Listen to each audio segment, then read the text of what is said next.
कुंज बिहारी जय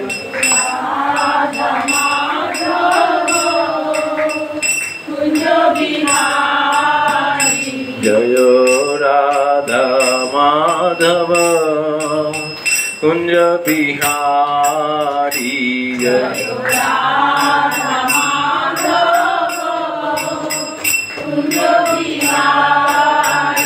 जय गोपी जन वल्लभ गिरिवरधारी जय गोपी जन वल्लभ जय गोपी जन वल्लभ गिरिवरधारी जय गोपी जन वल्लभ गिरिवरधारी यशोदानंदन व्रज जन रंजन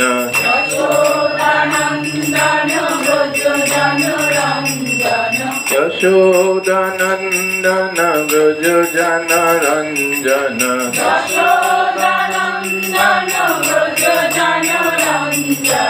यशोदानंदन व्रज जन रंजन जमुना तीरा वनचारी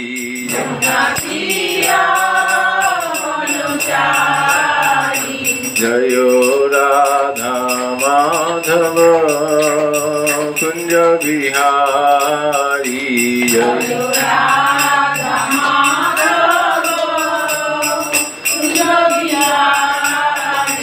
हरे Krishna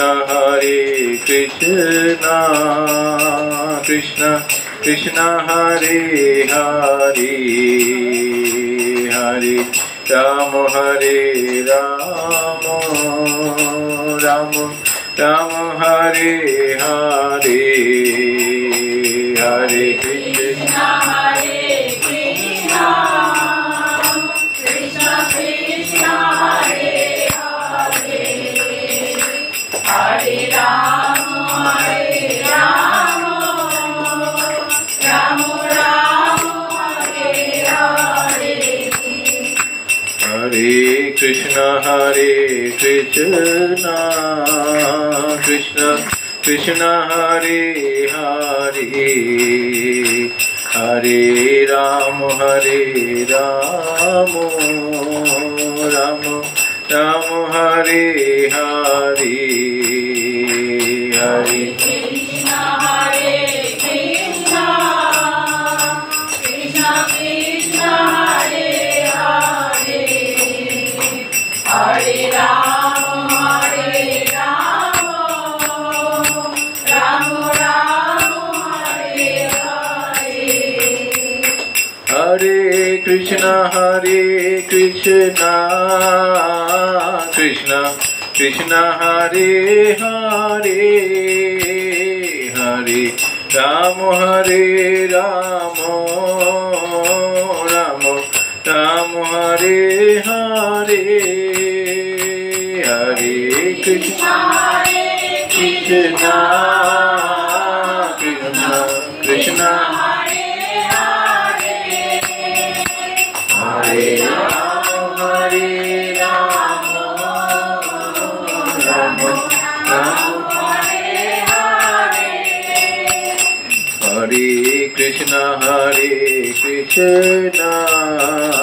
Krishna Krishna Hare Hare Hare Ram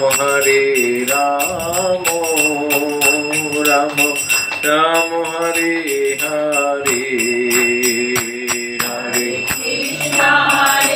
Krishna Krishna Krishna Hare Hare Hare Ram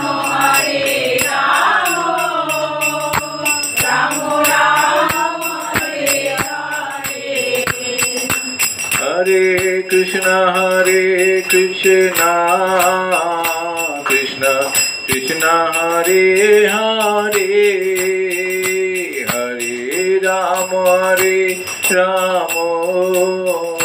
Ram Ram Hare Hare Hare Krishna Krishna Krishna Krishna Hare Hare Hare Ram Hare Ram Ram Ram Hare Hare Hare Krishna Krishna Krishna Hare Hare Hare Ram Hare Ram Ram Ram Hare Hare Hare Krishna Hare Krishna Krishna Krishna Hare Hare Hare Ram Ram Ram Hare Hare Hare Krishna Krishna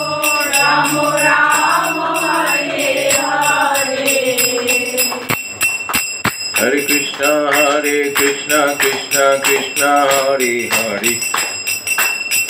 Hare Ram Ram Ram Hare Hare Hare Krishna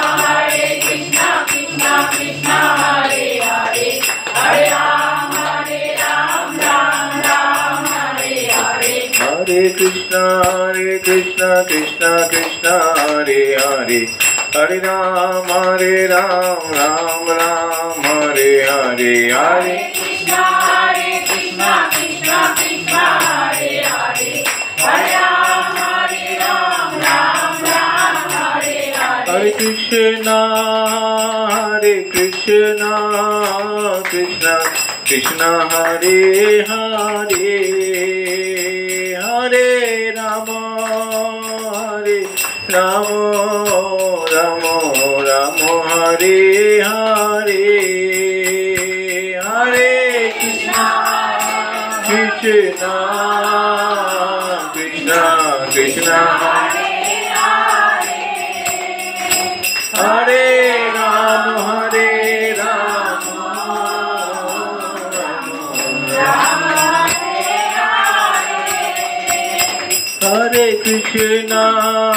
Hare Krishna Krishna Krishna Hare Hare Hare Rama Rama Rama Hare Hare Hare Krishna Krishna Krishna Krishna Hare Hare Hare Rama Rama Hare Hare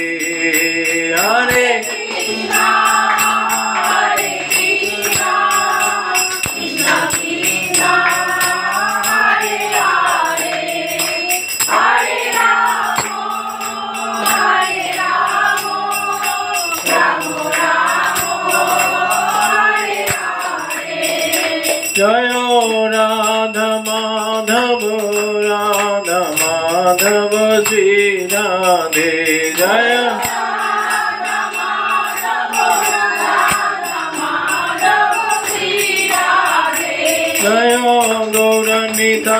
Jaya Gauranitai Patita Pavana Gauranitai Jaya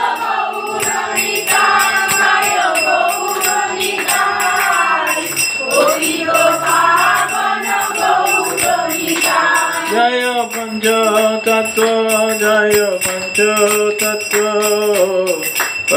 Tattva Jaya Pancha Tattva Jaya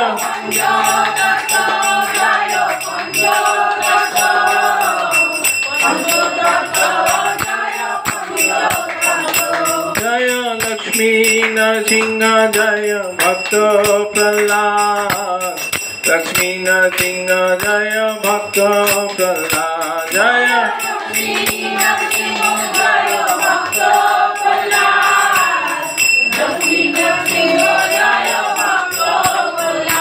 Jaya Jagannath Jaya Jagannath Jai Baladev Jaya Mata Subhadra Jaya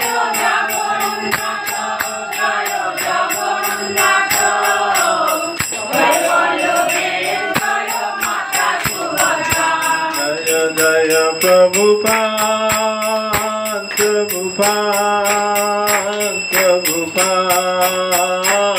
Prabhupada Jaya Jaya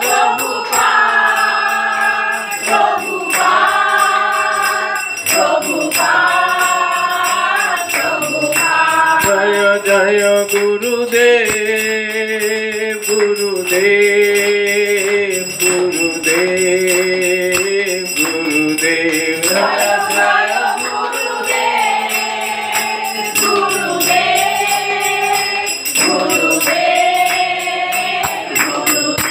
Nitai Gaur Hari Bol Hari Bol Hari Bol Hari Bol Nitai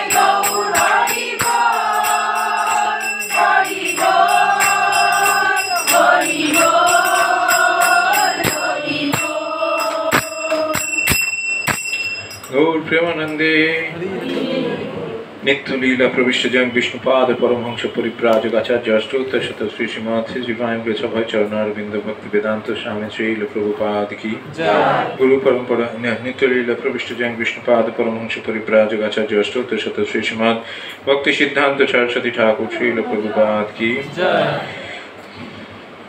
Nitya Leela Pravishta Jayam Vishnupada Paramhamsa Parivrajak Acharya Astottar Shata Sri Leela गौर किशोर दास बाबा जी महाराज की नित्य लीला प्रविष्ट जयं विष्णुपाद परमहंस परिव्राजक आचार्य अष्टोत्तर शत श्रील सच्चिदानंद श्रील भक्ति विनोद ठाकुर की नित्य लीला प्रविष्ट जयं विष्णुपाद परमहंस परिव्राजक आचार्य अष्टोत्तर शत श्रीमद भक्ति सार्वभौम श्रील गौर किशोर दास बाबा जी महाराज की श्रील जगन्नाथ दास बाबा जी महाराज की गुरु परंपरा आचार्य वृंदों की नामाचार्य श्रील हरिदास ठाकुर की अनंत कोटि वैष्णव वृंदों की श्री रूप सनातन भट्ट रघुनाथ श्रीजीव गोपाल भट्टदास रघुनाथ सार गोस्वामी आचार्य वृंदों की प्रेम से कहो जय श्री कृष्ण चैतन्य प्रभु नित्यानंद श्री अद्वैत गदाधर शिवासदि गौर भक्त वृंदों की श्री राधा कृष्ण को गोपीनाथ श्याम कुंड राधा कुंड गिरि गोवर्धन पर्वत की मथुरा वृंदावन धाम की श्री द्वारका धाम की श्री अयोध्या धाम की श्री क्षेत्र पुरुषोत्तम जगन्नाथपुरी धाम की श्री नवद्वीप मायापुर धाम की गंगा जमुना सरस्वती माई की भक्ति देवी तुलसी महारानी की भुवन मंगलकारी युग धर्म हरिनाम संकीर्तन यज्ञ की Srila Prabhupada his transcendental book distribution की श्रीमद् भगवद गीता यथायथों की ग्रंथराज श्रीमद् भागवतम की श्री राधा माधव सखी बिंदो की श्री गौर निताय पंचतत्व भगवान की The most merciful Lord Sri Jagannath Baladev Subhadra Maharani की भक्ति विघ्न विनाशक लक्ष्मी नरसिंह देव भक्त प्रहलाद महाराज की स्वामित गौर भक्त बिंदु की निताय निताय निताय गौर प्रेमानंदे ओम अज्ञानतिमिरान्धस्य ज्ञानाञ्जनशलाकया चक्षुरुन्मीलितं येन तस्मै श्रीगुरवे नमः श्री चैतन्य मनोभीष्टं स्थापितं येन भूतले स्वयं रूप कदा मह्यं ददाति च पदान्तिकं वन्देऽहं श्रीगुरो श्रीयुतपदकमलं श्रीगुरुन् वैष्णवांश्च श्रीरूपं साग्रजातं सहगण रघुनाथान्वितं तं सजीवं साद्वैतं सावधूतं परिजनसहितं कृष्णचैतन्यदेवं श्रीराधा कृष्णपादान् सहगण ललिता श्रीविशाखान्वितांश्च नमो विष्णुपादाय कृष्णप्रेष्ठाय भूतले श्रीमते भक्तिवेदांत स्वामिनीति नमस्ते सरस्वते देवे गौरवाणी प्रचारिणे निर्विशेष शून्यवादी पाश्चात्यदेशतारिणी पंचाकल्पतरुभ्यश्च कृपा सिन्धुभ्यैव च पतितानां पावनेभ्यो वैष्णवेभ्यो नमो नमः नमो महावदन्नाय कृष्णप्रेमप्रदायते कृष्णाय कृष्णचैतन्य नाम्ने गौरतिशे नमः पंचतत्मात्मकं कृष्णं भक्तरूपस्वरूपकं भक्तावतारं भक्तकं नमामि भक्तशक्तिकं। हे कृष्ण करुणा सिंधु दीनबन्धु जगत्पते गोपेश गोपिकान्त राधाकान्त नमोस्तुते। तप्त कांचन गौरांगी राधे वृंदावनेश्वरी वृषभानुसुते देवी प्रणमामि हरिप्रिये। नीलाचल निवासाय नित्याय परमात्मने बलभद्र सुभद्राभ्यां जगन्नाथाय ते नमः। वृंदावै तुलसी देवै प्रिया वै केशवस्य च विष्णु भक्ति प्रदे देवी सत्यवत्यै नमो नमः। जय श्री कृष्ण चैतन्य प्रभु नित्यानंद श्री अद्वैत गदाधर शिवासादि गौर भक्तवृंद। हरे कृष्णा कृष्णा कृष्णा हरे हरे हरे राम राम राम हरे हरे। ओम नमो भगवते वासुदेवाय। ओम नमो भगवते वासुदेवाय। ओम नमो भगवते वासुदेवाय। ओम नमो भगवते वासुदेवाय। ओम नमो भगवते वासुदेवाय। ओम नमो भगवते वासुदेवाय। नारायणं नमस्कृत्य नारायणं नमस्कृत्य नरं चैव नरोत्तमं नरं चैव नरोत्तमं देवीं सरस्वतीं व्यासं देवीं सरस्वतीं व्यासं ततो जयमुदीरये। ततो जयमुदीरये। नष्टप्रायेषु अभद्रेषु नष्टप्रायेषु अभद्रेषु नित्यं भागवत सेवया नित्यं भगवते सेवया भगवती उत्तम श्लोके ভেতরে চলে আসুন। श्लोके भक्तिर्भवति नैष्ठिकी भक्तिर्भवति नैष्ठिकी। कृष्णाय वासुदेवाय कृष्णाय वासुदेवाय देवकीनन्दनाय च देवकीनन्दनाय च नन्दगोपकुमाराय नन्दगोपकुमाराय गोविन्दाय नमो नमः। गोविन्दाय नमो नमः। नानाशास्त्रविचारनैको निपुणा नानाशास्त्रविचारनैको निपुणः स्वधर्म संस्थापको संस्थापकः लोकानां हितकारिणो त्रिभुवने मान्य शरणाकरो राधा कृष्ण पदारविंद भजन आनंदेन मत्तालिको वंदे रूप सनातनो रघुजुगो श्रीजीव गोपाल को।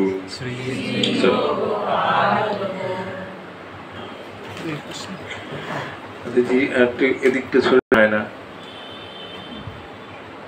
সেই ধাম ভগবানের দেহ নির্গত রশ্মি ছটা, কি নাম? ব্রহ্মজ্যোতি। সেই ব্রহ্মজ্যোতির দ্বারা ভগবানের সেই ধাম আলোকিত সদা সর্বদা। সেখানে কখনো রাত হয় না, সারা দিন সবসময় দিন আলোয় উদ্ভাসিত হয়ে থাকে, প্লাবিত হয়ে থাকে সেই ধাম। আর কীরকম ধাম সেটা? যে ধামে গেলে আমাদের আর এই জড়জগতে ফিরে আসতে হয় না। তাহলে এরকম উপহার, এরকম পুরস্কার কে না পেতে চায়? তার জন্য আমাদের একটু কঠিন, মানে মনের দৃঢ়তার সঙ্গে, কঠোরতার সঙ্গে ভগবত ভক্তি অনুশীলন আমাদের করতে হবে। ঠিক আছে, 7 নম্বর শ্লোক। এখানে অনলাইনে আছেন উর্বশী মাতাজিকে, আসাম থেকে। উর্বশী মাতাজি জয়েন করেছেন গুয়াহাটি। হ্যাঁ আসাম থেকে বলছি। আচ্ছা, হরে কৃষ্ণ। ইয়ে কোথায়, বিজয়? বিজয় কোথায়? ডিউটিতে। শ্রীমদ্ ভগবদ গীতার যথাযথ আমরা অনেকটা এগিয়ে গেছি। 15 অধ্যায় চলছে আমাদের। 15 নম্বর অধ্যায়ের নাম হচ্ছে পুরুষোত্তম যোগ। আমরা সেই 15 নম্বর অধ্যায়ে আজকে 7 নম্বর শ্লোক থেকে আমরা আমাদের ক্লাস শুরু করব।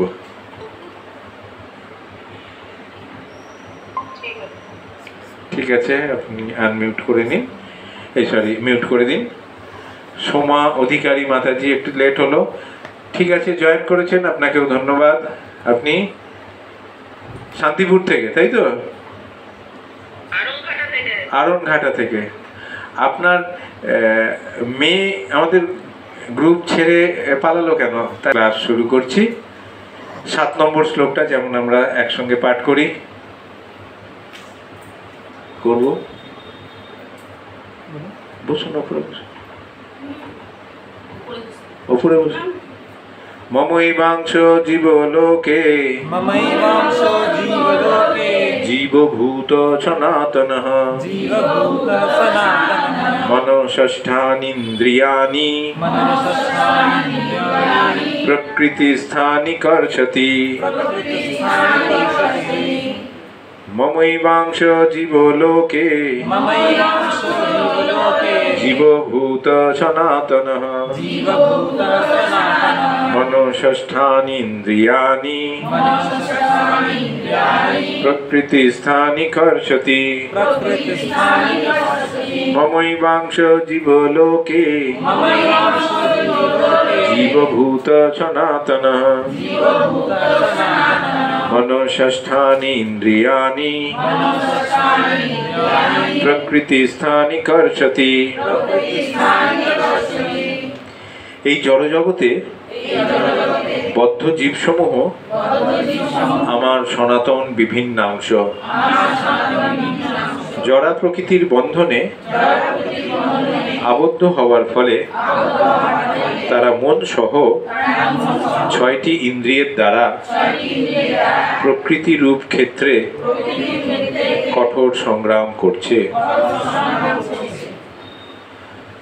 তাহলে ভগবান বলছেন যে এই যে জড়জগতে যে বদ্ধ জীব যারা আছে তারা প্রত্যেকেই সনাতন।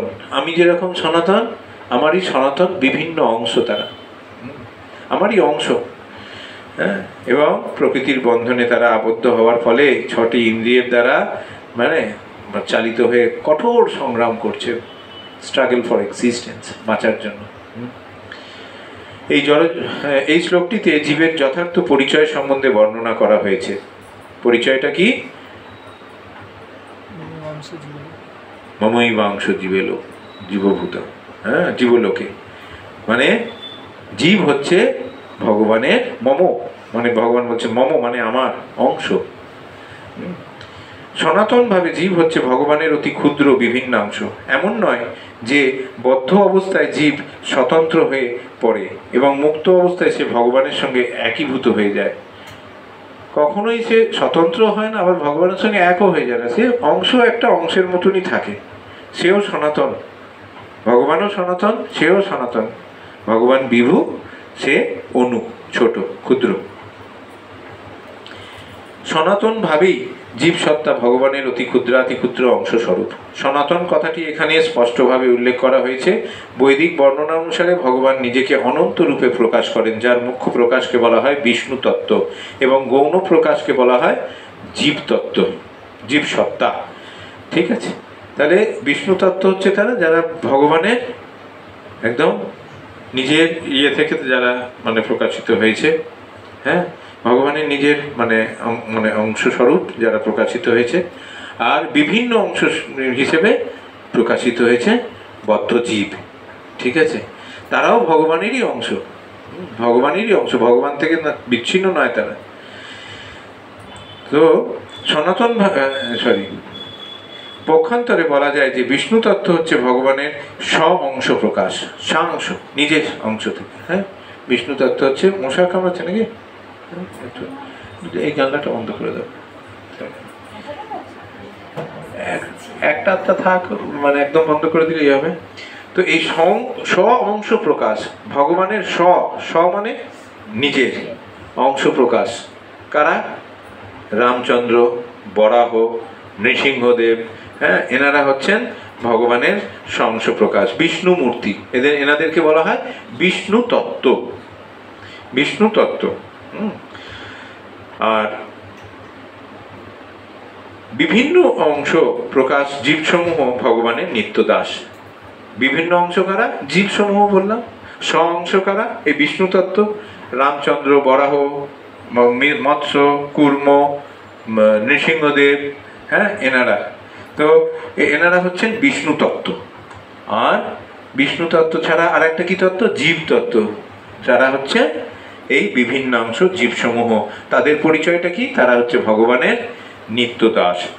পরম পুরুষোত্তম ভগবানের স্ব অংশ প্রকাশ সমূহের স্বতন্ত্র স্বরূপ গুলি নিত্য বর্তমান, তেমনি বিভিন্ন অংশ জীবদেরও স্বতন্ত্র পরিচয় রয়েছে। ভগবানের ক্ষুদ্রাতি ক্ষুদ্র অংশ হওয়ার ফলে ভগবানের গুণাবলীর অনুসদৃশ অংশ জীবদের মধ্যেও রয়েছে, যার মধ্যে স্বাতন্ত্র্য হচ্ছে একটি।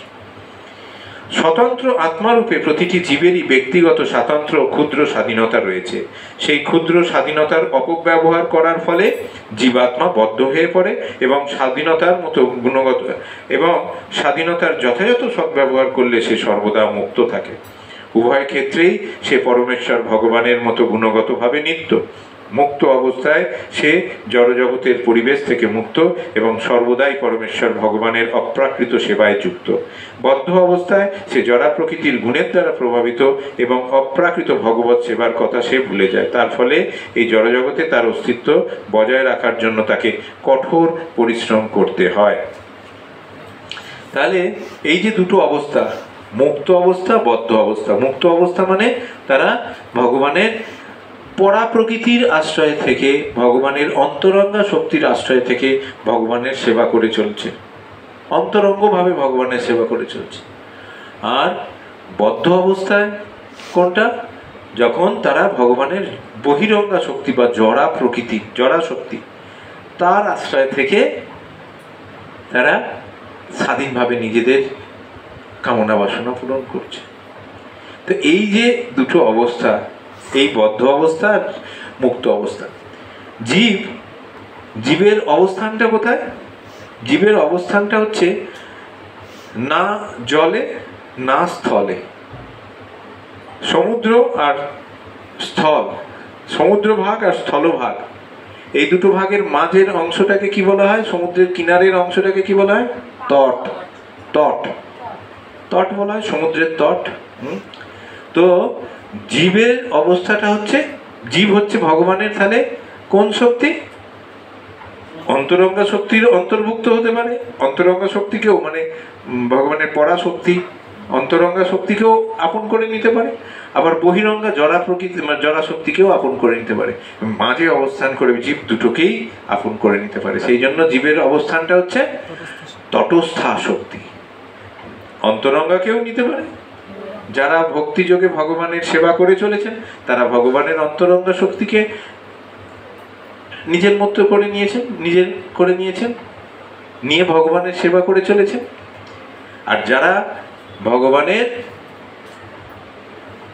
জড়া শক্তিকে, বহিরঙ্গা শক্তিকে আপন করে নিয়েছেন, তারা ভোগ বাসনা পরিপূর্ণ করে চলেছেন, কামনা বাসনা পরিপূর্ণ করে চলেছেন। তো দুজনেই আনন্দে আছেন, নিজের নিজের মতো করে দুজনেই আনন্দ আছে। কেউ ভগবানের জড়া শক্তিকে আপন করে নিয়ে খাও পিও জিও এই থিওরিতে চলছেন, কেউ ভগবানের অন্তরঙ্গা শক্তিকে আপন করে নিয়ে ভগবানের নিত্য দাস রূপে নিজেকে জেনে ভগবানের সেবায় নিজের জীবনকে উৎসর্গ করেছে।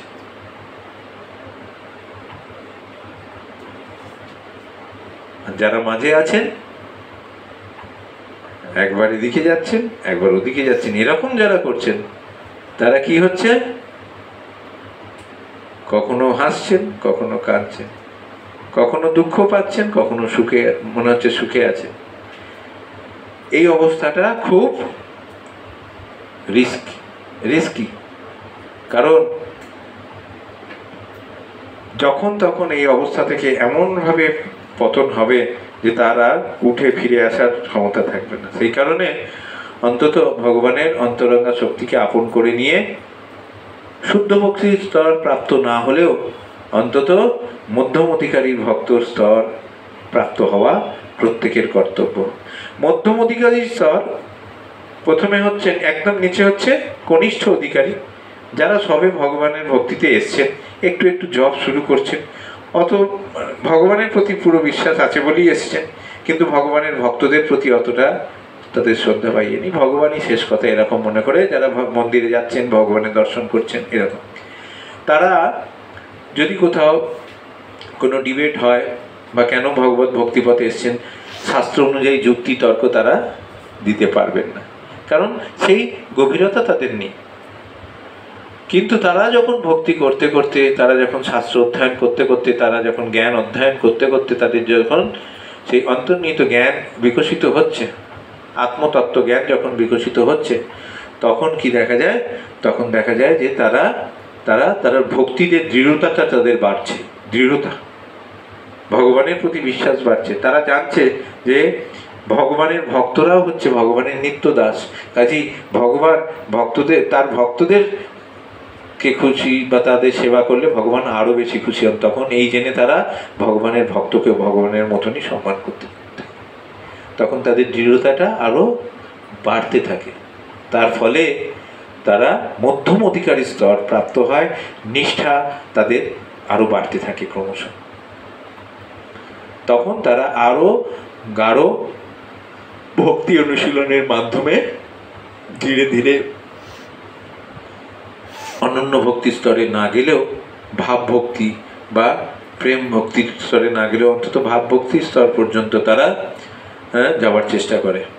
তার ফলে সেই অবস্থা থেকে পতন বা কোনো একটু টালমাটাল অবস্থা হয়ে গেল, কোনো একটা দুর্ঘটনা ঘটে গেল, ভগবানকে দায়ী করে ভক্তিপথ থেকে বেরিয়ে আসার মতো ঠুনকো নয় তাদের ভক্তিটা। তাদের ভক্তি বেশ দৃঢ়তা প্রাপ্ত হয়েছে, বেশ শক্ত একটা কাদা, নরম কাদার ডালা যেটা থাকে কনিষ্ঠ অধিকারীর ক্ষেত্রে, সেটা বেশ দৃঢ় হয়ে শক্ত হয়েছে। তখন তাদেরকে চট করে যা হোক কিছু বুঝিয়ে বের করে আনা ভক্তিপথ থেকে সম্ভব নয়। তো এর ফলে দেখা যাচ্ছে যে ভগবত সেবার কথা তারা কখনোই ভুলে যায় না। ভুলে যায় কারা? যারা বদ্ধ অবস্থায় থেকে জড়া প্রকৃতির ইয়েতে মানে জড়া প্রকৃতির মানে গুণের দ্বারা প্রভাবিত থাকে, সত্য রজ তম তিনটি গুণের দ্বারা।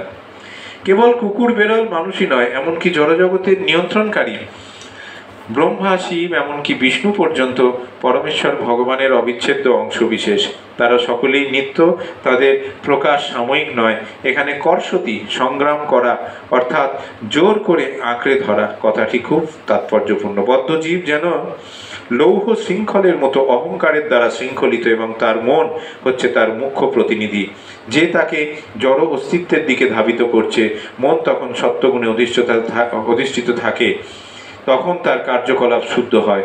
মন যখন রজগুণে অধিষ্ঠিত থাকে তখন তার কার্যকলাপ পীড়াদায়ক হয়, আর মন যখন তমগুণে আচ্ছন্ন থাকে তখন সে নিম্নতর প্রজাতি রূপে বিচরণ করে। এই শ্লোকে এটি স্পষ্টভাবে বোঝানো হয়েছে যে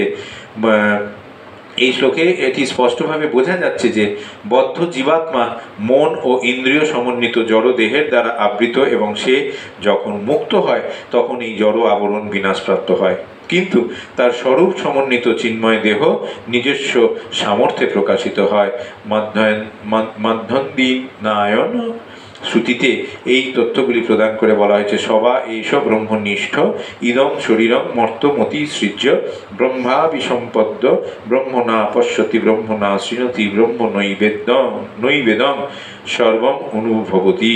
এখানে বলা হয়েছে যে যখন জীবাত্মা তার জড় আবরণ পরিত্যাগ করে চেতন জগতে প্রবেশ করেন, তখন তার চিন্ময় শরীর পুনরুজ্জীবিত হয় এবং তার চিন্ময় শরীরে তিনি পরম পুরুষোত্তম ভগবানকে প্রত্যক্ষভাবে দর্শন করতে পারেন। দর্শন করেন। তিনি তার সঙ্গে মুখোমুখি হয়ে কথা বলতে পারেন, তার কথা শুনতে পারেন এবং যথাযথ পরম পুরুষোত্তম ভগবানকে উপলব্ধি করতে পারেন। স্মৃতিশাস্ত্রেও জানতে পারা যায় যে বসন্তি যত্র পুরুষা সর্বে বৈকুণ্ঠ মূর্তয়, বৈকুণ্ঠ লোকে সকলেই পরম পুরুষোত্তম ভগবানের মতো রূপ নিয়ে বিরাজ করেন। সেখানে বিষ্ণুমূর্তির প্রকাশ এবং তার বিভিন্নাংশ জীবাত্মাদের দেহের গঠনের কোনো পার্থক্য নেই। পক্ষান্তরে বলা যায়, জীব মুক্ত হলে পরম পুরুষোত্তম ভগবানের কৃপায় দিব্য শরীর প্রাপ্ত হয়। মমই বাংশ, পরমেশ্বর ভগবানের ক্ষুদ্রাতি ক্ষুদ্র অংশ। কথাটি অত্যন্ত তাৎপর্যপূর্ণ। পরমেশ্বর ভগবানের অনুসদৃশ অংশ কোনো জড় পদার্থের ভাঙা অংশের মতো নয়। দ্বিতীয় অধ্যায়ে আমরা ইতিমধ্যেই জানতে পেরেছি যে আত্মাকে খণ্ড খণ্ড করে কাটা যায় না। এই অনুসদৃশ অংশকে জড় বুদ্ধি দিয়ে উপলব্ধি করা যায় না। এটি জড় পদার্থের মতো নয় যা কেটে টুকরো টুকরো করা যায়, তারপর আবার জোড়া লাগিয়ে দেওয়া যায়। ওরকম নয়। একটা মাটির ঘটকে টুকরো করে 100টা টুকরো করে ফেললাম, আবার ওদিকে মানে প্রত্যেকটা অংশ তার মানে যে 100টা অংশ বেরোলো, তার মানে কি আর তাকে ভাঙা যাবে না? এরকম না। চিন্ময় কোনো বস্তু এইরকম নয়, এরকম মাটির ঘটের মতো নয় যে এরকম ভেঙে দিলাম আবার তাদের জড় লাগিয়ে আবার সেই পূর্ণকে আমরা তৈরি করলাম। এরকম চিন্ময় বস্তু কখনো এরকম নয়। চিন্ময় বস্তু -1 মানেও সে চিন্ময়ই থাকবে, তার কোনো ক্ষয় বা বিনাশ হবে না। পূর্ণ থেকে যাই মাইনাস করুন না কেন সেটা পূর্ণই থাকবে। হ্যাঁ, এটা হচ্ছে পরমেশ্বর ভগবানের পূর্ণতার একটা উদাহরণ বললাম।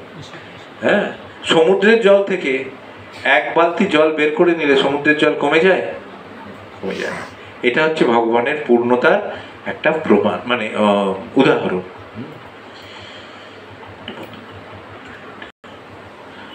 মমই বাংশ মানে পরমেশ্বর, মম অংশ, পরমেশ্বর ভগবানের ক্ষুদ্রাতি ক্ষুদ্র অংশ। কোনো এটা মানে আত্মাকে খণ্ড খণ্ড করা যায় না যেরকম, সেরকম এই চিন্ময় পরমাত্মাকেও খণ্ড খণ্ড করে ছোট ছোট অংশে জীব তৈরি হচ্ছে, তাহলে তো একসময় সেটা শেষ হয়ে যাবে। এরকম একটা ধারণা মানুষের ভ্রান্তি ধারণা হয়। সেই ধারণা এখানে প্রযোজ্য নয়, কারণ এখানে সংস্কৃত সনাতন বা নিত্য কথাটি ব্যবহার করা হয়েছে। ভগবানের অনুসদৃশ অংশগুলিও নিত্য। ভগবানের যে ছোট ছোট অংশ আমরা জীবাত্মা, হ্যাঁ, সেই যে ছোট ছোট অংশ সেইগুলো নিত্য সনাতন। দ্বিতীয় অধ্যায়ের প্রথম দিকে এটিও বলা হয়েছে যে প্রতিটি দেহে ভগবানের অনুসদৃশ অংশ আত্মা বর্তমান থাকে। দেহি নস্মিন যথা দেহে। সেই অনুসদৃশ অংশ যখন জড়দেহের বন্ধন থেকে মুক্ত হয় তখন চিদাকাশে চিন্ময় গ্রহলোকে তার চিন্ময় দেহ প্রাপ্ত হয়ে পরমেশ্বর ভগবানের সঙ্গ লাভ করার আনন্দ উপভোগ করে। এখানে অবশ্যই এটি বোঝা যাচ্ছে যে পরমেশ্বর ভগবানের অনুসদৃশ অংশ হওয়ার ফলে জীব গুণগতভাবে ভগবানের সঙ্গে এক। যেমন সোনার একটি কোণাও সোনা, সোনার খনিতে যে সোনা আছে আর আপনাদের হাতে এই চুড়িতে যে সোনা আছে, পার্থক্য আছে গুণগতভাবে। ছোট্ট একটা আংটি বা কানের এরকম ছোট্ট বা নাকছাবি, তাতে যে সোনা আছে, সোনার খনির সোনার সঙ্গে তার কোনো পার্থক্য নেই। সেটাও সোনা, এটাও সোনা। পার্থক্য হচ্ছে সোনার খনিটা একটা পাহাড়ের মতো একদম ভর্তি, সেই পাহাড় সদৃশ, হ্যাঁ, আর ওই নাকছাবির এই ছোট্ট সোনাটা সোনা, কিন্তু একটা ক্ষুদ্র অংশ, অণু, আর ওটা বিভু। এটা হচ্ছে পার্থক্য। যেমন একটা বদ্ধ জীব ভক্তি অনুশীলন করলেন, করতে করতে করতে করতে তিনি শুদ্ধতা প্রাপ্ত হয়ে অনন্য ভক্তি স্তরে পৌঁছে তিনি গোলক বৃন্দাবনে ভগবানের আলয় ভগবত ধামে যাওয়ার যোগ্যতা অর্জন করলেন। ঠিক আছে, সেখানে যাওয়ার যোগ্যতা অর্জন করলেন। তাহলে একজন জীবাত্মা এখান থেকে প্রমোশন পেয়ে চলে গেলেন সেখানে, তাহলে কি এখানে একটা কমে গেল? কত আবার নতুন করে পতিত হচ্ছে, আবার কত নতুন জীবাত্মার মানে প্রকাশ ঘটছে, তাই না? স্কুলের ইয়েতে দেখা গেল 50টা ছেলে হয়তো একটা বছর তারা ক্লাস 4 থেকে হাই স্কুলে 5-এ যে উঠল, তার মানে কি সেই 50টা ছেলে কমে গেল? দেখা গেল প্রাইমারি সেকশনে 100টা ছেলে এসে ভর্তি হয়ে গেছে। হ্যাঁ, 100টা ছেলে এসে ভর্তি হয়ে গেছে। কখনো এরকম ইয়ে হয় না, ঘাটতি হয় না। সেই রকম এইখানে কিছু ওই কমে যাওয়া বেড়ে যাওয়া হয় না। ঠিক সমুদ্রের উদাহরণটা যেরকম দেওয়া হলো, সমুদ্রের ইয়ে থেকে কয়েক বালতি জল তুলে নিলে কয়েক এরকম আমাদের ছাদে যেরকম ট্যাঙ্কগুলো আছে, কয়েক ট্যাঙ্ক ওরকম জল বের করে নিলেও সমুদ্রের জলের পরিমাণ কখনো কম হয় না। ঠিক সেই রকম ভগবান এবং ভগবানের নিত্য অংশ জীবাত্মা তাদের পরিবর্তন হতে থাকলো, কিন্তু মানে তাদের শরীর পরিবর্তন হতে থাকলো বা তাদের দশার পরিবর্তন হতে থাকলো, ভগবানের সেই পূর্ণতার কোনো অংশ কমে যায় না, পূর্ণই থাকেন। 8 নম্বর শ্লোক। শরীরং যদ অবাপ্নোতি শরীরং যদ অবাপ্নোতি যচ্চোপি উৎক্রমতীশ্বরঃ গৃহীত্বৈতানি সংজাতি বায়ুর্গন্ধানি বাসয়াৎ। বায়ু যেমন ফুলের গন্ধ নিয়ে অন্যত্র গমন করে, তেমনি এই জড়জগতে দেহের ঈশ্বর জীব এক শরীর থেকে অন্য শরীরে তার বিভিন্ন ধারণাগুলি নিয়ে যায়। কত সুন্দর উদাহরণটা বোঝা গেল। বায়ু যেখান দিয়ে যাক, ধরুন দুর্গন্ধের ওপর দিয়ে যাচ্ছে, আপনারা বেলগড়িয়া এক্সপ্রেসওয়ে দিয়ে ওই ডানলপ ক্রস করার পর দেখেছেন একটা ডান দিকে সেই ময়লা দুর্গন্ধ, ওই পাশ দিয়ে যখন বেলগড়িয়া এক্সপ্রেসওয়ে দিয়ে বাস যায়, এবার বাস দিয়ে আমরা বাসে করে যাচ্ছি, হ্যাঁ, তো এখানে গিয়ে সব ময়লা ফেলা হয়, তো বাস চলছে, হাওয়া উল্টো দিক থেকে আসছে, ওই হাওয়ায় কি বয়ে আসছে, ওই যে পাশে যে গাটারটা আছে তার থেকে যে দুর্গন্ধটা আমাদের নাকে আসছে। ঠিক তেমনি ফুলের উপত্যকা, যেখানে ফুলের চাষ হয়, সুগন্ধি ফুলের চাষ হয়েছে, তার পাশ দিয়ে যদি আমরা গাড়ি নিয়ে যাই, তার বায়ুর কাজ হচ্ছে যেটা যেখান দিয়ে বায়ু প্রবাহিত হচ্ছে তার সেই বৈশিষ্ট্যটাকে বায়ু বয়ে নিয়ে এসে আমাদের নাকে এনে সেই ঘ্রাণটা আমাদের পৌঁছে দিচ্ছে। ঠিক আছে, সেই রকমই যেখান দিয়ে যাচ্ছে, সেই রকমই মানে এই যে জড়জগতের যে জীব, হ্যাঁ, তারা কারা? জীবের পরিচয় কি? জীবের পরিচয় কৃষ্ণের নিত্যদাস। আর একটা পরিচয়, জীব হচ্ছে আত্মা, তার মানে আত্মাকে দেহের মালিক, ক্ষেত্রজ্ঞ, ক্ষেত্রের মালিক হচ্ছে আত্মা, হ্যাঁ, ক্ষেত্র হচ্ছে দেহ আর ক্ষেত্রের মালিক হচ্ছে আত্মা। তো ক্ষেত্রজ্ঞ বা আত্মা, জীবাত্মা যে ক্ষেত্রে অবস্থান করছে এবং অবস্থান করে যে শরীরে অবস্থান করছে, সেই শরীরে অবস্থান করে যেরকম কাজ করছে, পরবর্তী শরীরটা যখন সে মানে আত্মা যখন দেহান্তর তথা দেহান্তর প্রাপ্তি যখন হচ্ছে, দেহান্তর প্রাপ্তি যখন হচ্ছে, সে কি বয়ে নিয়ে যাচ্ছে? ঠিক যেরকম বায়ু ফুলের সুগন্ধ পাশ দিয়ে যাওয়ার সময় ফুলের সুগন্ধ নিয়ে ছড়িয়ে দিচ্ছে, সেরকম আত্মা যে দেহ ছিল সেই দেহ থেকে আরেক দেহে যাওয়ার সময় সেই দেহের যে বৈশিষ্ট্যগুলো নিয়ে পরবর্তী শরীরে যাচ্ছে। এই উদাহরণটা ভগবান এখানে দিচ্ছেন। শ্রীল প্রভুপাদের তাৎপর্য, শ্রীল প্রভুপাদ বলছেন এখানে জীবকে ঈশ্বর বা তার দেহের নিয়ন্তা বলে বর্ণনা করা হয়েছে। দেখুন, আমাদেরকে ঈশ্বর বলা হচ্ছে, আমরা কি ঈশ্বর? মাতাজি, রুমা মাতাজি বলছেন না আমরা ঈশ্বর না। সীমা মাতাজি, না আমরা ঈশ্বর না। শ্রীমা মাতাজি, আমরা কি ঈশ্বর? আমরা না, আমরা ঈশ্বর কি? ঈশ্বর নয়। আচ্ছা, চন্দ্রা মাতাজি, আমরা কি ঈশ্বর?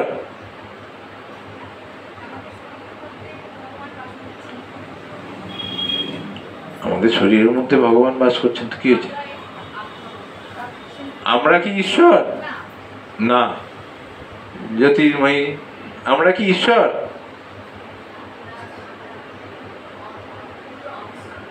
অংশ, ঈশ্বর নয়। আচ্ছা, আর কেউ কিছু অন্য মত কারুর আছে যে হ্যাঁ আমরা ঈশ্বর বলে কেউ যদি মনে করেন হাত তুলুন। এই দেখুন কি স্পর্ধা দেখেছেন, বাচ্চা ছেলে বলছে হাত তুলছে, বলছে হ্যাঁ আমরা ঈশ্বর। স্পর্ধা কি, এত ঘর ভর্তি লোক বলছে না আমরা ঈশ্বর নয়। হ্যাঁ বাচ্চা ছেলে ঈশ্বরের অংশ বিশেষ, কোনো অংশ বিশেষ অংশ, আমরা কি ঈশ্বর? আমরা কি ঈশ্বর, হ্যাঁ কি না? হ্যাঁ বলো ভাই তুমি। আপনি হাত তুলছেন নাকি? ও আমি ভাবছি আপনি হাত তুলছেন, যেমন মাথাটা চুল করছেন আমি ভাবছি আপনি বোধহয় হাত তুলছেন। হ্যাঁ আমরা কে ভাই? সবাই তোমার মতের বিরোধিতা করছে, তুমি কে ভাই? আমরা ছোট ঈশ্বর, কিন্তু ছোট ঈশ্বর, কিন্তু কৃষ্ণ হচ্ছেন পরম ঈশ্বর, ঈশ্বরের পরম কৃষ্ণ। কিরকম আমরা আবার কার ঈশ্বর হলাম? ঈশ্বর কথাটার মানে কি? কন্ট্রোলার। কন্ট্রোলার, এই দেখুন দেখেছেন, তার মানে বুঝেই হাত তুলেছে, না বুঝে হাত তোলেনি। কন্ট্রোলার, ঈশ্বর মানে নিয়ন্ত্রক, নিয়ন্তা বা কন্ট্রোলার। কি সীমা মাতাজি, আপনি কন্ট্রোলার নন? আপনার ইউনিটকে আপনি কন্ট্রোল করছেন কি করছেন না? করছেন না? প্রত্যেকে করছেন, সব বলে লাভ নেই। পুরো আপনার ইউনিট আপনার একদম গ্রিপে আছে, আছে কি না? মানে আপনার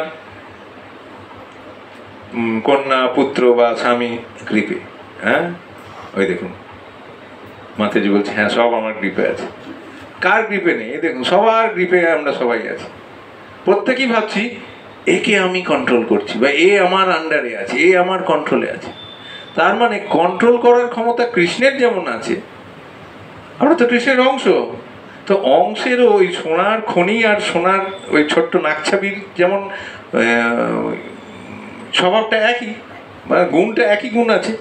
তাহলে কন্ট্রোলার যে কৃষ্ণ যদি কন্ট্রোলার হয়, সব কিছু কন্ট্রোল করার ক্ষমতা আছে, তাহলে আমাদেরও কন্ট্রোল করার ক্ষমতা আছে। কিন্তু আমরা যেহেতু ক্ষুদ্র অংশ, আমাদের তেমনি কন্ট্রোল করার ক্ষমতাটাও ক্ষুদ্র। কিন্তু ঈশ্বর কথাটার অর্থ কি? ভগবান কথাটার অর্থ আর ঈশ্বরের মধ্যে আলাদা আছে। ভগবান হচ্ছেন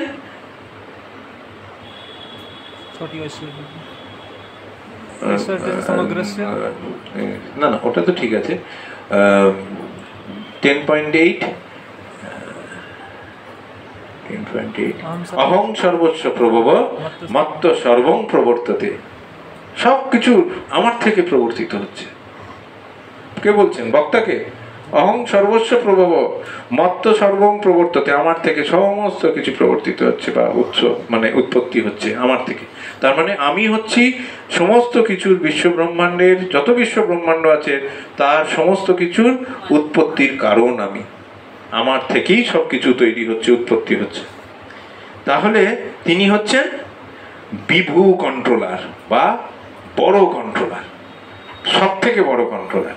তার থেকে বড় কন্ট্রোলার আর কেউ হতে পারে না। সেই জন্য তিনি ঈশ্বর নন, তিনি হচ্ছেন পরম ঈশ্বর। যত বিশ্ব ব্রহ্মাণ্ড, কোটি কোটি বিশ্ব ব্রহ্মাণ্ড আছে, সেই প্রতিটা বিশ্ব ব্রহ্মাণ্ডের সবকিছুকে নিয়ন্ত্রণ করছেন কৃষ্ণ। সেই জন্যই কৃষ্ণ হচ্ছেন পরম ঈশ্বর। আর আমরা ওই সমস্ত বিশ্ব ব্রহ্মাণ্ডের ওই কোনো একটা মানে কি বলবো, একটা কোনো পৃথিবীর কোনো একটা গ্যালাক্সির কোনো একটা ছোট অংশ, পৃথিবীর তার একটা ছোট দেশ, তার একটা ছোট রাজ্য, তার একটা ছোট রাজ্যের একটা ছোট অংশের একটা ছোট অ্যাপার্টমেন্টের একটা ছোট্ট ঘরের মালিক। আমরাও ঈশ্বর। কিরকম ঈশ্বর বললো? ছোট্ট ঈশ্বর, ছোট্ট কন্ট্রোলার। কন্ট্রোল করার ক্ষমতা কৃষ্ণেরও আছে, আমারও আছে। উনি সারা বিশ্ব ব্রহ্মাণ্ড কন্ট্রোল করছেন, আমি আমার ছোট্ট ঘরটাকে, আমার এই শরীর এবং আমার শরীরের সঙ্গে যে দু চারজন নিয়ে আছে তাদেরকে কন্ট্রোল করার চেষ্টা করছি। তাহলে আমরাও ঈশ্বর, ঠিক আছে? তাহলে ঈশ্বর, এখানে জীবকে ঈশ্বর বা তার দেহের নিয়ন্তা বলে বর্ণনা করা হয়েছে। মানে তার দেহকে নিয়ন্ত্রণ করছেন বলে তিনি ওই ছোট্ট দেহটার ঈশ্বর হচ্ছেন ওই জীবাত্মা। এই যে ছোট্ট দেহটা যেটুকু কাজকর্ম করছে তার নিয়ন্ত্রণ হচ্ছে, এখনো কেউ জয়েন করছে। সে যদি ইচ্ছা করে, মানে কে? জীব যদি ইচ্ছা করে তাহলে সে তার দেহকে উচ্চতর শ্রেণীতে পরিবর্তন করতে পারে, এবং সে যদি ইচ্ছা করে তাহলে নিম্নতর শ্রেণীতে অধঃপতিত হতে পারে। তার অতি ক্ষুদ্র স্বাতন্ত্র্য এই ক্ষেত্রে আছে। তার শরীরের সমস্ত পরিবর্তন নির্ভর করে তার সেই স্বাতন্ত্র্যের ওপর। তার চেতনাকে সে যেভাবে গড়ে তুলেছে, মৃত্যুর পর তা তাকে পরবর্তী শরীরে নিয়ে যাবে। তার চেতনাকে যদি সে একটি কুকুর বা একটি বেড়ালের চেতনার মতো করে গড়ে তোলে, তাহলে সে অবশ্যই কুকুর বা বেড়ালের শরীর প্রাপ্ত হবে। কেউ যদি তার চেতনাকে দিব্য গুণাবলীতে ভূষিত করে, তাহলে সে দেবতাদের মতো শরীর প্রাপ্ত হবে। এবং সে যদি কৃষ্ণ ভাবনাময় হয়, তাহলে সে অপ্রাকৃত কৃষ্ণ লোকে স্থানান্তরিত হয়ে শ্রীকৃষ্ণের সঙ্গ লাভ করবে। যে যেরকম করবে সেই অনুযায়ী সে তার গতি প্রাপ্ত হবে। পয়সা করি, হিংসা হিংসি এই নিয়ে যদি মনুষ্য শরীর প্রাপ্ত হয়ে মানুষ যদি কামড়া কামড়ি হিংসা হিংসি করে, তাহলে এই হিংসা হিংসি কামড়া কামড়িটা আমরা কোথায় দেখে থাকি? মনুষ্য সমাজে দেখা উচিত নয়, দেখলে দুর্ভাগ্য। সাধারণত আমরা রাস্তাঘাটে দেখি, বনে জঙ্গলে দেখি, হ্যাঁ, কুকুরের সকালবেলা দেখি কামড়া কামড়ি করছে, কিরম বিভৎস আওয়াজ হয়, বিরক্ত লাগে, সকালে শান্তি ভঙ্গ করে দেয়। তো এটা তাদের মতো কার্যকলাপ যদি মানুষ করে, মানুষ সেই রকম আবার সেই পরের শরীরটা ওই রকম প্রাপ্ত হবে, আর মনুষ্য শরীর পাবে না। সে যদি এবার এই না করে যদি দেবতাদের মতো মানে চেতনা তার যদি ইয়ে হয়, বা দেবতাদের মতো গুণাবলী যদি তার মধ্যে প্রকাশ ঘটে, তাহলে দেবতাদের মতো তার গুণাবলী মানে সে পরবর্তী শরীরে প্রাপ্ত হবে। আর যদি সে কৃষ্ণ ভাবনাময় হয়, যদি সে কৃষ্ণ ভক্ত হয়, তাহলে সে পরবর্তী শরীরটা অবশ্যই কৃষ্ণ লোকে ভগবান শ্রীকৃষ্ণের সঙ্গ প্রাপ্ত হওয়ার মধ্যে মানে সেটা প্রাপ্ত হবে। ঠিক আছে? দেহের নাশ হয়ে যাওয়ার সঙ্গে সঙ্গে যে দেহের সবকিছুরই নাশ হয়ে যায়, সেই ধারণা ভ্রান্ত। যে দেহের নাশ হয়ে গেল মানে সবকিছু নাশ হয়ে গেল তা নয়। জীবাত্মা এক দেহ থেকে অন্য দেহে দেহান্তরিত হচ্ছে, এবং তার বর্তমান শরীর ও বর্তমান কার্যকলাপ তার পরবর্তী শরীরের পটভূমি। কর্ম অনুসারে জীব একটি ভিন্ন দেহ প্রাপ্ত হয়, এবং যথাসময়ে তাকে এই শরীর ত্যাগ করতে হয়। এখানে বলা হয়েছে যে সূক্ষ্ম শরীর যা পরবর্তী শরীরে ধারণা বহন করে, তা পরবর্তী জীবনে অন্য একটি শরীরে বিকশিত হয়। এক দেহ থেকে অন্য দেহে দেহান্তরিত হওয়ার এই পন্থা এবং দেহের সংগ্রামকে বলা হয় কর্ষতি বা জীবন সংগ্রাম। এই যে এক দেহ থেকে আর এক দেহে দেহান্তরিত হওয়ার মাঝে আমরা কি করছি? সংগ্রাম করছি না? এবার এই সংগ্রামটা কোন বিষয়কে কেন্দ্র করে করছি তার উপর নির্ভর করবে আমরা কিরকম দেহ প্রাপ্ত হব আমাদের পরবর্তী শরীরে। 9 নম্বর শ্লোক। শ্রোত্রং চক্ষু স্পর্শনং চ রচনং ঘ্রাণমেব চ অধিষ্ঠায় মনশ্চায়ং বিষয়ানুপসেবতে। এই জীব চক্ষু কর্ণ ত্বক জিহ্বা নাসিকা ও মনকে আশ্রয় করে ইন্দ্রিয়ের বিষয়সমূহ উপভোগ করে। তার মানে চক্ষু কর্ণ নাসিকা জিহ্বা ত্বক এগুলো কি আমাদের ইন্দ্রিয়, 5টি ইন্দ্রিয়। তারা মনকে আশ্রয় করে, মন যখন এই ইন্দ্রিয়গুলো কোনো বিষয়ের উপর পড়ছে, মন যে পড়ছে সেই বিষয়টার উপর একটা আসক্তি জন্মাচ্ছে, তখন মন সেটাকে পেতে চাইছে, তার ফলে পেলে সে সেই জিনিসটা উপভোগ করছে জীব। পক্ষান্তরে বলা যায় জীব যদি তার চেতনাকে কুকুর বেড়ালের প্রবৃত্তির দ্বারা কলুষিত করে তোলে, তাহলে পরবর্তী জীবনে সে কুকুর বা বেড়ালের মতো শরীর প্রাপ্ত হয়ে তাদের মতো দেহ সুখ ভোগ করবে। চেতনা মূলত জলের মতো নির্মল, কিন্তু জলের সঙ্গে যদি কোনো রং মেশানো হয় তাহলে জল রঙিন হয়ে যায়। অনুরূপভাবে চেতনা নির্মল, কেননা আত্মা পবিত্র, কিন্তু জড়া প্রকৃতির গুণের সংস্রবে আসার ফলে চেতনা কলুষিত হয়ে পড়ে। প্রকৃত চেতনা হচ্ছে কৃষ্ণ চেতনা। তাই কেউ যখন কৃষ্ণ চেতনায় অধিষ্ঠিত হন, তখন তিনি তার নির্মল জীবনে অবস্থান করেন। কিন্তু নানা রকম জাগতিক মনোবৃত্তির দ্বারা চেতনা যদি কলুষিত হয়ে পড়ে, তাহলে পরবর্তী জীবনে তিনি তদ অনুরূপ দেহ প্রাপ্ত হন। তিনি যে পুনরায় মনুষ্য শরীর প্রাপ্ত হবেন তার কোনো নিশ্চয়তা নেই। তিনি কুকুর, বেড়াল, শূকর, দেবতা অথবা অন্য বহু শরীরের মধ্যে একটি শরীর প্রাপ্ত হতে পারেন। এই রকম 84 লক্ষ বিভিন্ন প্রকার প্রজাতির শরীর রয়েছে। তাহলে 84 লক্ষ বিভিন্ন শরীরের যে কোনো একটি শরীর সে প্রাপ্ত হতে পারে, নির্ভর করবে সে এই মনুষ্য শরীরের কীরকম সদ্ব্যবহার করলো না অসৎ ব্যবহার করলো তার উপর। যদি দেখা যায় যে আমাদের এই চেতনাটা কীরকম, চেতনা হচ্ছে শুদ্ধ, মানে ইয়ের মতো স্বচ্ছ। এই চেতনা যখন কোনো জড় গুণের দ্বারা প্রভাবিত হয়ে জড় কার্যকলাপে লিপ্ত হয়ে চেতনা যখন কলুষিত হয়, সেই চেতনাকে কিসের সঙ্গে তুলনা করা হয়েছে? স্বচ্ছ জলে যদি আমরা নীল বা সবুজ বা কিছু রং মিশিয়ে দিই, জলটা আর স্বচ্ছ থাকে? সাদা থাকে? থাকে না। তখন তার স্বচ্ছতাটা নষ্ট হয়, শুদ্ধতাটা নষ্ট হয়ে সে তখন যে রংটা মেশানো হলো সেই রং প্রাপ্ত হয়। ঠিক সেই রকম আমাদের যে এই চেতনা, কলুষ মুক্ত এই চেতনা, সেটা যখন জড় গুণের দ্বারা প্রভাবিত হয়ে তম, রজ বা সত্য যে রকম গুণের দ্বারা প্রভাবিত হবে সেই রকম তামসিক, রাজসিক বা সাত্ত্বিক প্রাপ্ত হবে, সাত্ত্বিক চেতনা প্রাপ্ত হবে। চেতনাও ওরকম প্রভাবিত হয় এই জড় জগতের 3টি গুণের দ্বারা প্রভাবিত হয়। ঠিক আছে? তাহলে এই কলুষিত চেতনাকে কলুষ মুক্ত করার রাস্তাটা কি?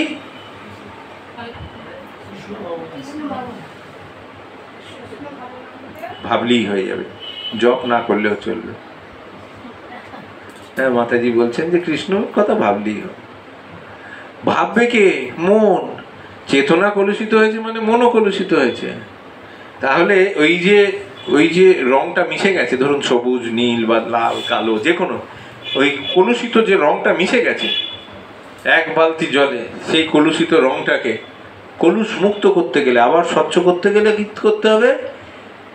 সেই চেতনারূপ আয়নাটাকে মার্জন করতে হবে। চেত দর্পণ মার্জনম ভব মহাদাবাগ্নি নির্বাপনম শ্রেয় কৈরব চন্দ্রিকা বিতরণম বিদ্যাবধূ জীবনম আনন্দাম্বুতি বর্ধনম।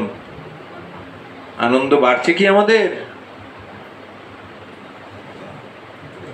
হরে কৃষ্ণ মহামন্ত্র জপ করতে করতে আনন্দ বাড়ছে, না মনে হচ্ছে প্রতিদিনই ওই শেষ মালাটা এলে মনে হয় ও বাবার এই কতক্ষণ শেষ হবে? কোনটা হচ্ছে আমাদের? অভিজিৎ প্রভু হাসছেন, খুব হাসছেন অভিজিৎ প্রভু। অভিজিৎ প্রভু কোনটা হচ্ছে?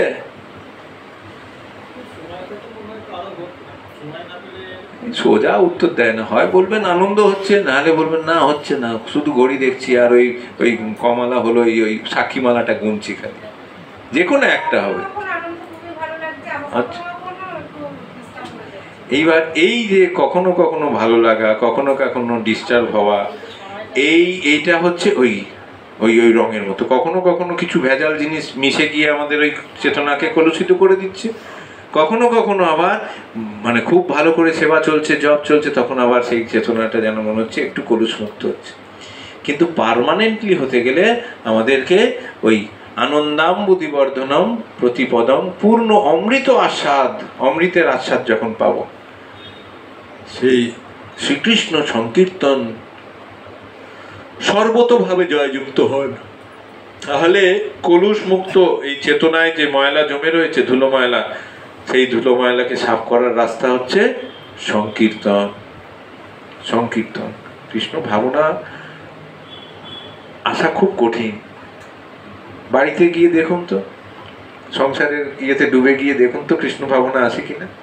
আসবে না। কিন্তু বাড়িতে থেকেও যদি চেষ্টা করি জোর করে, অন্তত হ্যাঁ না আমাকে জপ করতেই হবে। এবার জপ করছি মানে কি? হরে কৃষ্ণ কৃষ্ণ কৃষ্ণ হরে হরে। কার কথা চিন্তা করছি? কার কথা মনে, কার কথা আসছে? বাড়ির লোকের কথা আসছে। হায় বাবু, হরে কৃষ্ণ মুখ দিয়ে বলছেন, মাতাজি বলছেন কৃষ্ণ বলছি, মনে আসছে বাড়ির লোকের কথা। ওই দেখো, দেখেছো, সত্যি কথাটা বলে ফেললো। কার কার এরকম হয়? হাত তুলুন তো। এই দেখুন, সবাই হাত তুলছেন, আমি আগে হাত তুলি। রীনা ভট্টাচার্য মাতাজির হয় না, ইতি মাতাজির হয় না, গীতা মাতাজির হয় না, শ্যামা নন্দী মাতাজির হয় না। না না, আপনি তোলেননি। পাদপঙ্কজ প্রভুর একদম হয় না, আমি নিজে চাক্ষুষ প্রমাণ দেখেছি। একদম একদম সেই সমাধি স্তরে আছে, ট্রেনে ভিড়, ট্রেনে সবাই আশেপাশে হল্লা চলছে, পাদপঙ্কজ প্রভু একদম মানে সমাধি স্তরে আছে, সমাধি স্তর কেশব। হ্যাঁ, এই হচ্ছে যার হয় এই যে মানে পাদপঙ্কজ প্রভুর কথা বললাম, আমি বহুবার দেখেছি। আমরাও যাচ্ছি জব করতে করতে একটু একটু কথা হচ্ছে, ইয়ে হচ্ছে, আবার ভাবছি না পাদপঙ্কজ প্রভু এত সিরিয়াসলি করছে, আমি একটু করি, করতে করতে আবার একটা কথা মনে পড়ে গেল, পাশের জনকে বলে যে অনেকে গেলে যা হয়, কিন্তু পুরো রাস্তাটা দেখছি প্রভু কোনো বিকার নেই, চোখ করে না, যতক্ষণ শেষ হলো তারপরে একটা গুটিয়ে নেই। এইটা হচ্ছে একাগ্রতার সঙ্গে জপ। এইটা যার হবে তখন তিনি ওই আনন্দের অম্বুদি বা সমুদ্রের কিছু কিছু আভাস তার মধ্যে আসবে, তিনি পাবেন তখন। হ্যাঁ, ওই বাড়ির লোকের কথাটা একটু কম ভাবতে হবে। বাড়ির লোকের সঙ্গে কত বছর হয়ে গেল একসঙ্গে কাটালাম, আবার ওই বাড়ির লোকের কথাই কেন মনে আসছে? ওই তো 1.5 ঘন্টা কৃষ্ণর কথা মনে আসতে পারে না? কত বছর হয়েছে বলুন, একসঙ্গে কত বছর কাটানো হলো বলুন? 30 বছর হয়ে গেছে। চিন্তা করা যায় 30 বছর কাটানোর পরেও এখন এখন এখন তো চেষ্টা করতে হবে যে ঠিক আছে 30 বছর কাটালাম, একদম আমি মনে করবো না সারাদিন, একদম মুখ দেখবো না, এরকম নয়। এই 1.5-2 ঘন্টা যে সময় কৃষ্ণের কথা আমরা কৃষ্ণের নাম মুখে জপ করছি, ততক্ষণ অন্তত ওই বাড়ির লোকটার কথা মনে করবো না, তখন শুধু কৃষ্ণের কথাই মনে করব। আর ওই কৃষ্ণের নামের যে দিব্য তারক ব্রহ্ম নাম, সেটা আমি কান দিয়ে শ্রবণ করব। করে দেখুন ওই একদম পূর্ণামৃত আস্বাদন, পূর্ণ অমৃতের আস্বাদ পাবে। কি করে করবেন? ওই কৃষ্ণের ওই মন দিয়ে শুনতে হবে, আর কিছু নয়। ওই সময় একদম বাড়ির লোকের কথা চিন্তা করা যাবে। তো আত্মজ্ঞান না, এটা নয়, আমরা কোথায় পড়ছিলাম? 9 নম্বর। হ্যাঁ হ্যাঁ, এই চেতনা নির্মল, কেননা আত্মাও পবিত্র, কিন্তু জড়া প্রকৃতির গুণের সংসর্গে আসার ফলে চেতনা কলুষিত হয়ে পড়ে। প্রকৃত চেতনা হচ্ছে কৃষ্ণ চেতনা। এই দেখুন, চেতনা, প্রকৃত চেতনা বলতে কি বোঝায়? কৃষ্ণ চেতনাই হচ্ছে প্রকৃত চেতনা। বাড়ির লোকের চেতনাটা প্রকৃত চেতনা নয়, ওটা হচ্ছে কলুষিত চেতনা। কারণ ওই বাড়ির লোকটার সঙ্গে তো এই শরীরে আর কয়েক দিনের জন্য আমরা এক জায়গায় হচ্ছি। এরপরে যখন এই আত্মাটা এই শরীরটা, জড় শরীরটাকে ত্যাগ করবে, পাল্টাবে, তখন যে কি আমার বাড়ির লোক হবে জানি না তো। আগের যে বাড়ির লোকটা ছিল সেই যে আমার বাড়ির লোক হবে তো কোনো গ্যারেন্টি নেই। তাহলে লাভটা কি? তাহলে লাভটা কি? যার সঙ্গে জন্ম জন্মান্তর ধরে সম্পর্ক একদম ফিক্সড, জীবের স্বরূপ হয় নিত্য কৃষ্ণ দাস, যার আমি জন্ম জন্মান্তর ধরে বিভিন্ন অংশ রূপেই থেকে যাচ্ছি, তার মানে সেই সম্পর্কটা হচ্ছে চিরন্তন সম্পর্ক। আর এই বাড়ির লোকগুলো তো আজ আছে, এরপরে শুধু আর কয়েকটা বছরের অপেক্ষা, এই দেহটা ছাড়বে খালি, তারপরে যে কে বাড়ির লোক হবে। হ্যাঁ, এই জলের ট্যাঙ্কের নিচে কিছু সারমেয় পরিবার বাস করে, কুকুরের এখানে আছে। আমার যে ওই বাড়ির লোকগুলোর বাড়িতে যে ঢুকে পড়বো না তার কি মানে আছে? নেই তো গ্যারেন্টি। কাজকর্ম কিরম করেছি, চলে গেলাম হয়তো এই সারমেয় কুকুরদের পরিবারের একটা বাড়ির লোক হয়ে গেলাম। বা দেখা যাবে একদম সেই উগান্ডা বলে একটা আফ্রিকার দেশ আছে, ওইখানে কার একটা বাড়ির লোক হয়ে গেছি। মানুষের মতনই দুটো দেখতে ওই রকম। হ্যাঁ, এ আপনার মতো যারা মানে ইয়ে আছেন হবেই, গাভী বৃন্দাবনের যারা পশু পাখি গাভী যারা আছেন, তারা মানে ভগবানের সেই শুদ্ধ ভক্তের ইয়ে, তারা ওইখানে দেহ পেয়েছেন, ঠিক আছে। কিন্তু এই বাড়ির লোকটা কিন্তু ছাড়তে হবে। বাড়ির লোকের প্রতি বেশি আসক্তি এলেই মনে করতে হবে যে আর ক বছর মাত্র, এই আসক্তি মাত্র আর ক বছর। আমারও বাড়ির লোক এখানে উপস্থিত, ক্লাসের পর হয়তো একটা চলবে আলাদা ক্লাস, একটা লম্বা ক্লাস চলবে উপরে। হ্যাঁ, পাল্টে যাওয়া, হ্যাঁ পাল্টে যাবে তো, কি আছে, কোনো গ্যারেন্টি নেই তো। পরের বাড়ির লোকটা কি হবে কোনো গ্যারেন্টি আছে নাকি? তাহলে যদি না হয়, ওই যে বলে কি 7 জন্ম ধরে, কি না জন্ম জন্ম ধরে আমরা এক থাকবো, ও তো সব সিনেমায় দেখা যায়, বাস্তবে হয় নাকি? তথা দেহান্তর, তাহলে তো ভগবত গীতা মিথ্যে হয়ে যাবে। শিল ভক্তি সিদ্ধান্ত সরস্বতী ঠাকুর প্রভুপাদকে নেতাজি সুভাষচন্দ্র বোস এসে বলেছিলেন যে এই যে আপনার এত ইউথ, কম বয়সী ছেলে পুলে পাচ্ছেন কোথা থেকে, দিন আমাদের স্বাধীনতা সংগ্রামে এদেরকে দিন। হ্যাঁ, বলছে আজকে তো আপনি ভারতীয়, আজকে আপনার লড়াইটা হচ্ছে ইংরেজদের সঙ্গে, তো আপনি বলছেন ওই ইংরেজদের সঙ্গে লড়াইয়ের জন্য এই রোগা রোগা ছেলে, এদের গায়ে জোর নেই, ঘাস পাতা খায়, মানে শাকসবজি খায়, কি জোর আছে এদের, এরকম বলে এড়িয়ে যেতে চাইছে। তারপরে যখন তত্ত্বটা তাকে বোঝাচ্ছেন সুভাষচন্দ্র বোসকে ছিল ভক্তি সিদ্ধান্ত সরস্বতী প্রভুপাদ, তখন বলছেন যে আজকে আপনি ভারতীয়, আপনার শত্রু হচ্ছে ইংরেজ। এই আজকে এদের যে চাইছেন, বা এই যে আপনি আছেন বা আপনাদের সঙ্গে যারা আছে, এদের মধ্যে এই যুদ্ধে কারোর মৃত্যু হলো, তার শরীর ত্যাগ হলো, তার আত্মা এর পরের শরীর যে ওই ইংরেজের ইয়েতে যে জন্মাবে না, তার কি গ্যারান্টি?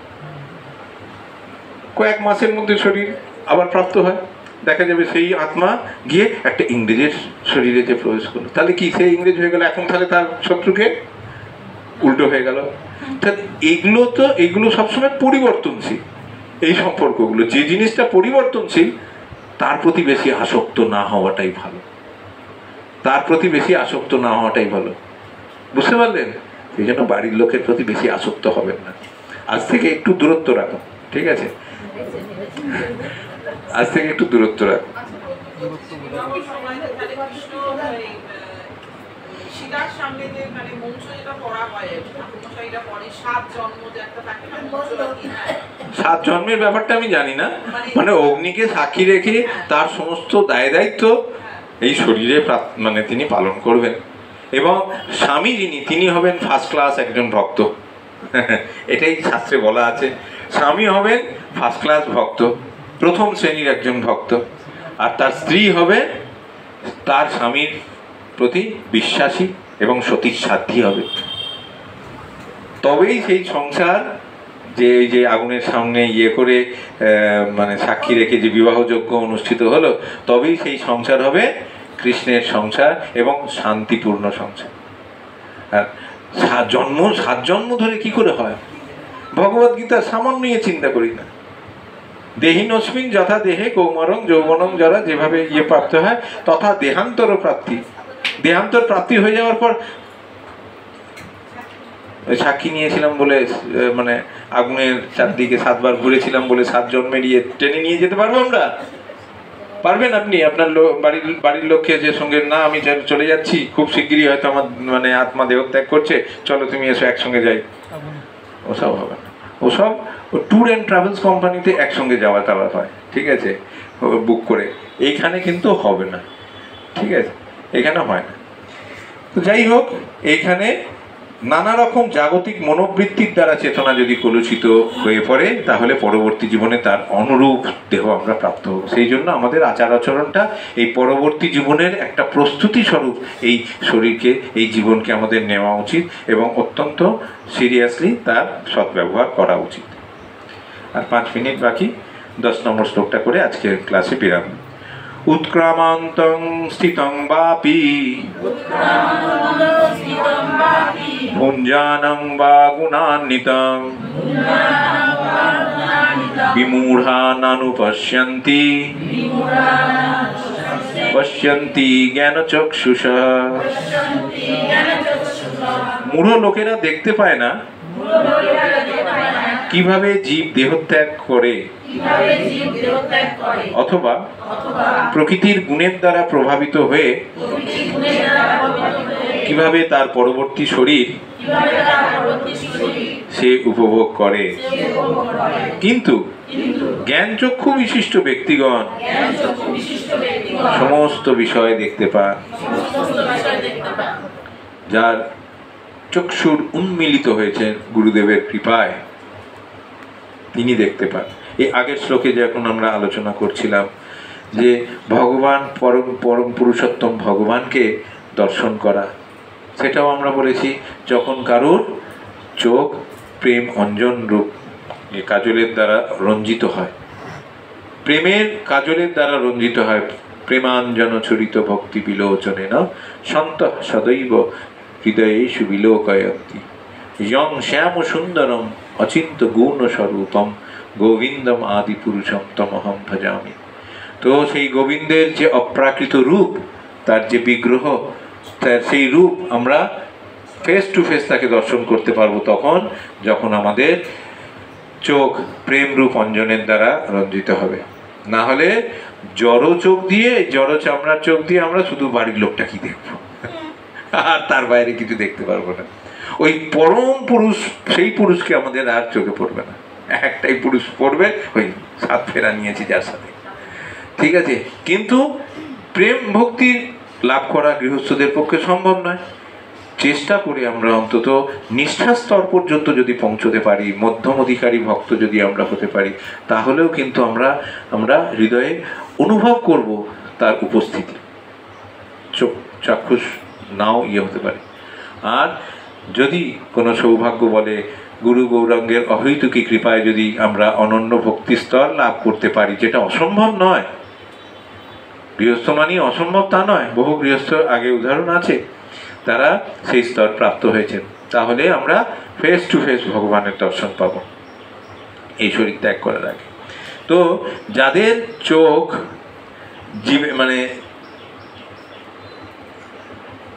জ্ঞানরূপ অঞ্জনের দ্বারা রঞ্জিত হয়নি, উন্মিলিত হয়নি, খোলেনি, তাদের কি হয়, তারা দেখতে পায় না যে জীব দেহ ত্যাগ করে কিভাবে জড় তিনটে গুণের দ্বারা প্রভাবিত হয়ে নতুন শরীরটা ওই জড় তিনটে গুণের যে গুণের দ্বারা প্রভাবিত হলো সেই রকম শরীর একটা প্রাপ্ত হলো, সেটা জীব দেখতে পায় না। কোন জীব দেখতে পায় না? যারা মূঢ় মানে যাদের বুদ্ধি নেই, যাদের সেই জ্ঞান চক্ষু, প্রকৃত জ্ঞানের যে চক্ষুটা উন্মিলিত হয়নি। আর প্রকৃত জ্ঞান চক্ষু উন্মিলিত হয় সৎ গুরুদেবের চরণে আশ্রয় নেওয়ার পরে, সেটা তখনই সম্ভব হয়, তার আগে নয়। ঠিক আছে?